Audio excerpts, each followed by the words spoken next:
This week at WWDC, Apple announced a bunch of new stuff. Now, I've watched both the keynote and the State of the Union address to developers. I have scoured the marketing fine print, I've even installed the new developer betas, and I have got thoughts. This video, it's not a recap of what happened, because recaps are boring. Instead, I'm going to talk about the stuff that I am excited for, as well as that which I'm skeptical of, and what it all might mean for the future of Apple. I know why you're here, so let's just start off with the M2 and with the new MacBooks. Now, the new chip is built on the same 5nm process that the M1 was. However, it increases the transistor count by 25%, which Apple says translates to a real-world performance gain over the M1 of about 18%. This is not an earth-shattering improvement, but it is on the higher end of average for the industry, given the same process node. Not bad at all. Now, what this does mean is that the M2 is not going to match up against the M1 Pro or the M1 Max, certainly not the M1 Ultra. However, those are hotter, more power-hungry chips. We can and should expect similar efficiency to the M1, which means that battery life and thermals should be superb on M2. Something of import on, say, a redesigned MacBook Air. More on that shortly. However, given the same process size, the M2 could be slightly more power-hungry. Now, I doubt the differences, should they exist at all, will be very big, but the M2 does appear to be a physically larger chip.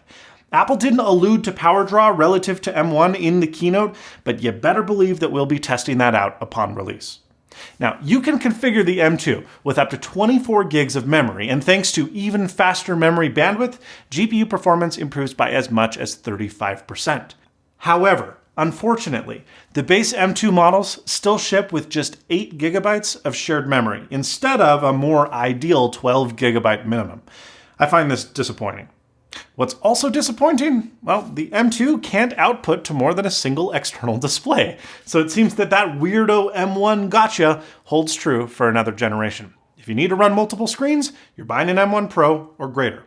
On the other hand, I am surprised to see something that I would have bet money would stay on the Pro chips, and that is a ProRes encode and decode engine that can play multiple 4K and 8K video streams simultaneously. We saw this introduced last year with the M1 Pro and M1 Max, and it will be interesting to see how the M2 handles video workflows. I do expect it to be best in its price class against PC notebooks. Speaking of price, the M2 comes included on 2 entry-level machines announced in the keynote, and I am befuddled. Let's start with the newly redesigned MacBook Air, and we've got to pour some out for our wedged homies. The classic Apple laptop tapered design is now gone after nearly 15 years, something that was first introduced on none other than the original MacBook Air in 2008. Now, I think that the M2 MacBook Air design looks nice, and if you didn't see the Z-depth, well, you'd be forgiven for thinking that it was maybe a 14-inch MacBook Pro, because the only real visual differences are the totally not black and thus totally not Pro keyboard deck, and the lack of speaker holes. That's it. The speaker sound seems to be piped up near the display hinge, and I'm suspecting that it's going to sound better than the prior MacBook Air, but don't expect it to outperform the MacBook Pro. Okay, let's talk displays, because I've already seen this referred to as the 14-inch MacBook Air, and I have to clear this up because science is a liar sometimes. Oh boy. Because 14 inches, it is not. Now, the new MacBook Air rounds up to 14 very generously from just 13.6 inches. When contrasted with the 14-inch MacBook Pro that's actually 14.2 inches, yeah, the new MacBook Air is frankly much closer in display size to the outgoing MacBook Air's 13.3-inch display than it is to a 14-inch MacBook Pro.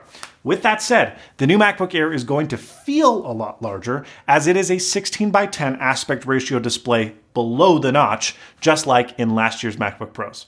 If that's confusing and you don't know what that means, just know this. The new MacBook Air display size is way better. And the display itself should be quite a bit better too. Now, while the resolution is mostly unchanged, they've just added pixels for the notch area, the new panel does have quite a bit better color control, and it's capable of additional brightness for a total of 500 nits. Now, this is going to be a far cry from the downright exceptional high refresh, mini LED, HDR, gorgeous frickin' displays that are found on the 14-inch MacBook Pro. But it is in line with, say, the Studio Display specs. Now, Apple wants you to believe that the new design is way thinner and lighter, but it's really not. It's just 1/10 of a pound less than the outgoing MacBook Air and a bit shy of a 1/2 inch in depth. In fact, the lack of a taper, instead favoring this kind of consistent edge-to-edge Z-depth, may actually make the new MacBook Air feel thicker than the old one, because in certain places, it literally is thicker. Now, I'm not complaining. This thing is still going to feel very thin and very cool.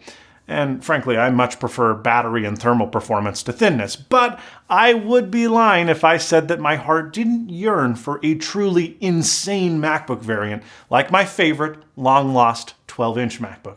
That machine was 25% lighter than the brand new MacBook Air, and it was thinner than the new MacBook Air in all but the very last inch of the wedge shape.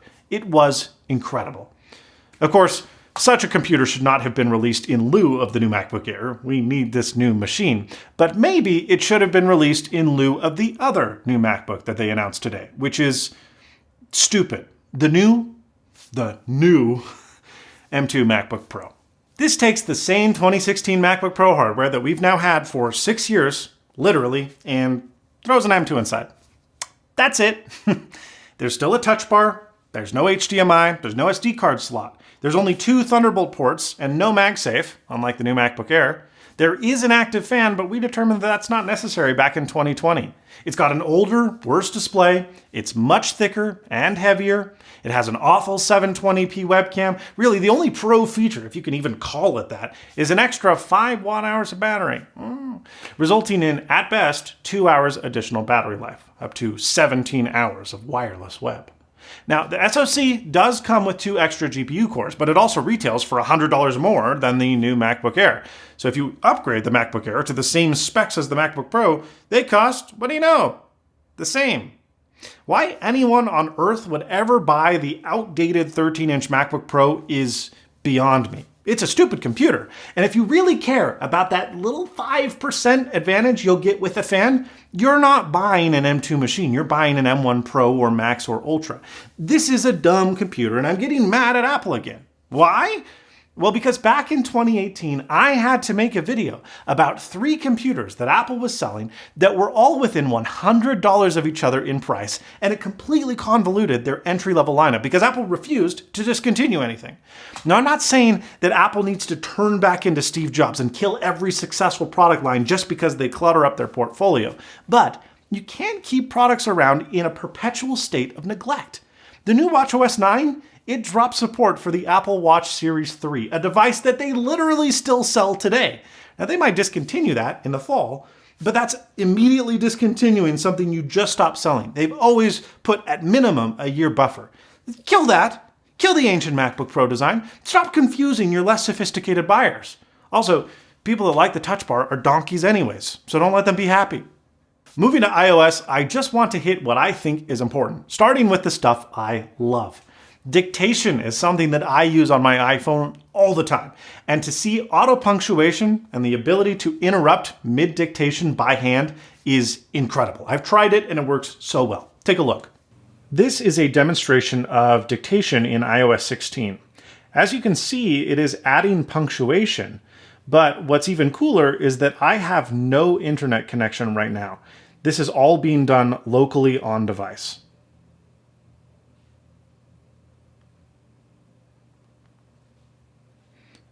I can edit without pausing dictation, and I can even highlight and replace. Change. So that's pretty cool, but it's nothing compared to my dream come true that I received by way of the Photos app. Photo sharing in iOS has sucked for a long time with basic shared albums and having to manually add photos, and that's about it. No longer. Families, which I'm glad Apple is now recognizing are a thing, can now share photos amongst themselves automatically and intelligently into a separate family library. Not an album, a library. You can choose and add shared photos right from the camera, as well as manually, But you can also have photos added automatically from your library based on filter terms, like date parameters, or say the people in your photos, like me and my spouse together, or you and your children, etc. You can even have your photos shared automatically based on the collective location of everyone away from your home. So let's say you and your spouse and your kids are all snorkeling on the same boat. Those photos get added. But not later that day when you're grabbing a picture of a receipt when you're filling up the rental car with gas by yourself. You can even have edits synced across the entire library with deletions and captions and keywords and everything else synced too. All family members can contribute, and the photos will appear in everyone's For You section and home screen widgets. I don't have anything other to say than just wow. Let's hope this works as well as they say.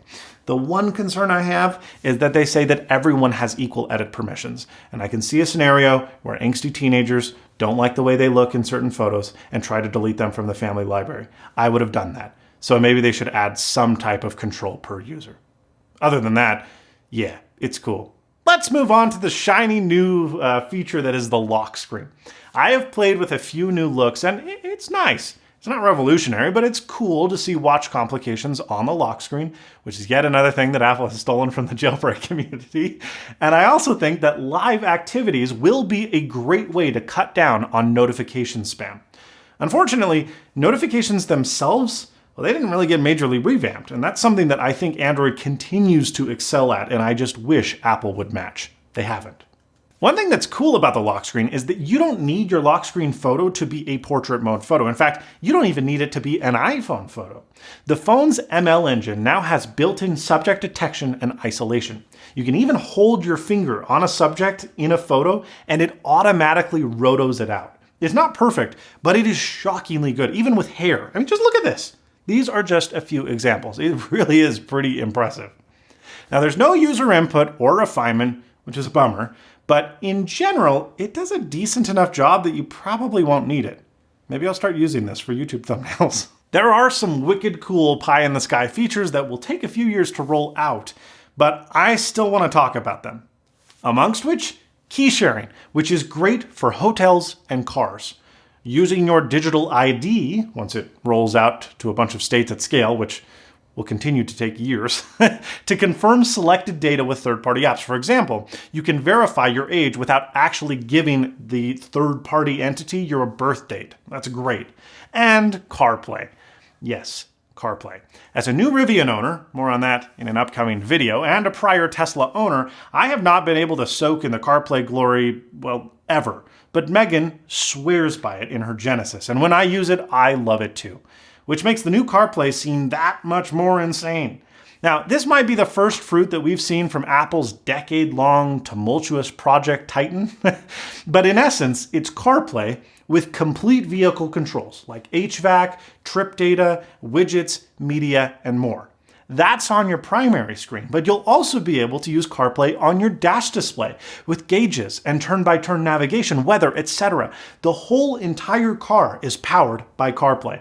And Apple's pretty bold in their statement that it will be widely customizable by you, the end user, in every car.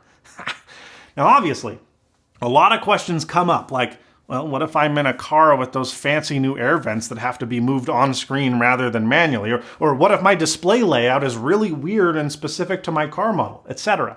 It's going to take a while, and I'm almost certain that no cars that are shipping today will just add this functionality. You're going to have to buy a new car. In fact, it's likely that Apple will have to work with automakers to optimize display layout and functionality for specific models. I suspect the rollout will be slow. Automakers are not known for doing things quickly, and CarPlay famously prevents car makers from harvesting data, which they obviously hate. But the cars will come in due time, just like they did with the first CarPlay, and I love the idea. Knowing that the experience will be updated with iOS prevents your car from feeling outdated after one model year. And permitting for car-wide Siri control and allowing for much wider customizability than almost any automaker is going to provide you seems wonderful. I can't wait. Also, Apple, finish your car already. Not that I'm gonna buy it, but I'm interested. What have you been doing this whole time? Now let's get to the things that I'm less amped about, starting with HomeKit. Now this might surprise you because the Home app got its first update in years, one that's sorely needed. And it's better than the old app, though it's hard to be worse. Gone are the individual room pages, thank goodness. And while you still have an access to your favorites page as well as your scenes, it feels a lot tidier because now devices are organized by category and then listed by room. It's good. So then what's my beef? Well, this is all visual. There's still no, for example, guest sharing. I would love to invite the person watching my cat when we're on vacation to control the lights and the thermostats, but not be able to open the garage or shut off my water main.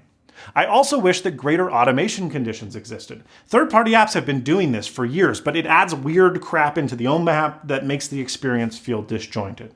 There's also no improvement to HomeKit Secure Video.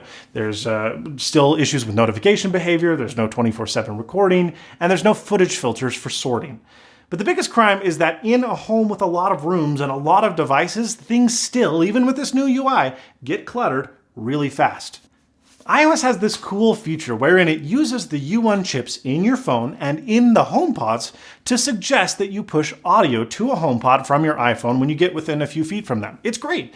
But there's still no functionality for the U1 chips beyond that. Say, to tell your phone what room you're in. Why not? When I'm in a room with a HomePod in it, I can just say, hey Dingus, turn on the lights. I don't have to say the room name because the HomePod is in the room. It knows what room I'm in. Similarly, it would be nice if you could just open the Home app and using the U1 chips, have it default to the room that you're actually in because that's likely the room that you actually want to control. Yeah, but nobody gives a crap about HomeKit, so I'll shut up and let's move on to iMessage, which also got some new features for the first time in years. For example, the ability to delete a message. Do note though, it won't work if the recipient is running pre-iOS 16, so maybe keep an old device around so you can see what people send you and then change your mind and then you can say, hey, that hurt my feelings, and they said, that's why I didn't send it. And you said, yeah, but you did and you thought about it and that's why you're a bad person, and then you just die alone. You also have the ability to edit a message, which can only be done for 15 minutes after you send the initial message, and when you edit it, it denotes an edited label. What a novel idea, Twitter. And you have the ability to mark messages as unread. Finally, so if you have a lot of messages, you need to come back to something, you can. No more awkward, like 3 days later, oh, I didn't see this, sorry. There are some other small things moved around, like audio messages, which now appear as an iMessage app rather than on the send row. That button is now a dictation action. And you can now finally fast forward and rewind through audio messages. Thank goodness. Less cool, but still nice, you can also recover deleted messages for up to 30 days from deletion.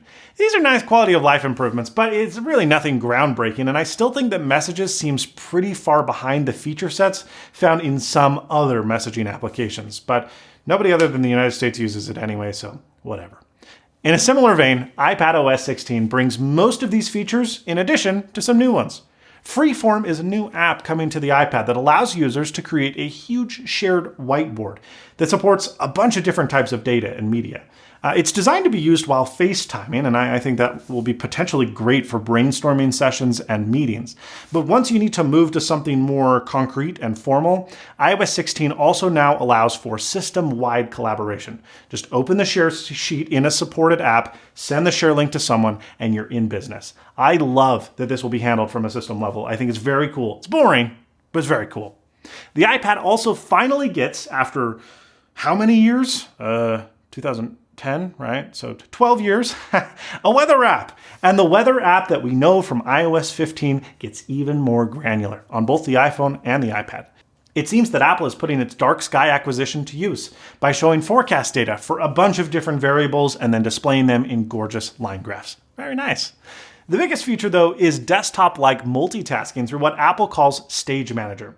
iPadOS 15 introduced the window shelf, and I'm sorry, but it sucked. It was super confusing. It stuck to this annoying idea that the iPad had to run everything full screen all the time, even with multiple apps or windows open, and the finger acrobatics required to get this stuff working was frustrating, even for experienced users. Stage Manager may well be the answer. You simply pull from the bottom right of an app to exit full screen mode, and there you see what amounts to a fancy macOS expose view of all your recent workspaces, hanging out on the left side of your screen. You can switch between apps, or you can even drag another active app on top of your current one in an overlaying window, a first for iPadOS. We'll see how this turns out. I can see it proving maybe a little bit frustrating because it still doesn't allow you to have true freeform window control like macOS. It kind of says, no, this is where you want it. But I think it's a great start, and I think that we will eventually get a more powerful iPad experience as a result. Oh, and you can also finally use an external display without just mirroring. Yes. So let's end with macOS Ventura, because most of what we've talked about is in here. There's improved messages, better photos, even the iPad Stage Manager, which I personally don't anticipate using on the Mac, but I think it's cool, and more. Drink down! I want to highlight just 3 of my favorite announcements. Number 1, Spotlight looks a lot better. I'm an Alfred user, and I have been for years because of Spotlight's shortcomings, but that might be changing. You can now search for images from photos, messages, notes, and more system-wide, and you can even search for the live text found within those photos, which is freaking awesome. You also have better previews for media like photos, movies, files, etc., and pressing the spacebar while hovering over an item opens Quick Look. How did it take this long? Last, it finally inherits iOS's quick actions like setting alarms and running shortcuts. Number 2, Safari gets passkeys, which was announced by the World Wide Web Consortium a while back. In short, it's a passwordless sign-in. This isn't just a hashed password stored in your keychain. It is literally a tokenized login that has to be supported by individual websites. So don't expect this to be available everywhere for a long while. But it will be nice to, in the future, log in with just biometrics, never needing to set up or remember or reset or even create a password. Number 3, continuity camera. Let's be honest, webcams on Apple products have historically sucked. Maybe save for the iPhone. So why not just use the iPhone as your webcam? Using a pile of books or this clever lid accessory that will be sold by Belkin for no doubt an extraordinary amount of money, you will be able to use your iPhone's rear cameras and supposedly microphones as if it were a part of your Mac.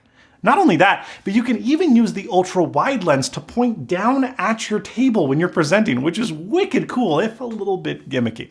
Now, normally I would be super suspicious about this, but this is continuity, and continuity in macOS works like magic, so I don't really expect this to be any different.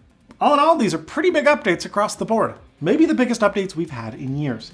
I am going to spend time with the betas this summer, and I will be sure to give you a review before they launch publicly. In the meantime, follow me on Twitter for cool stuff that I find and discover, as well as quirks and features and funny jokes and whatever. Thank you so much for watching, and as always, stay snazzy.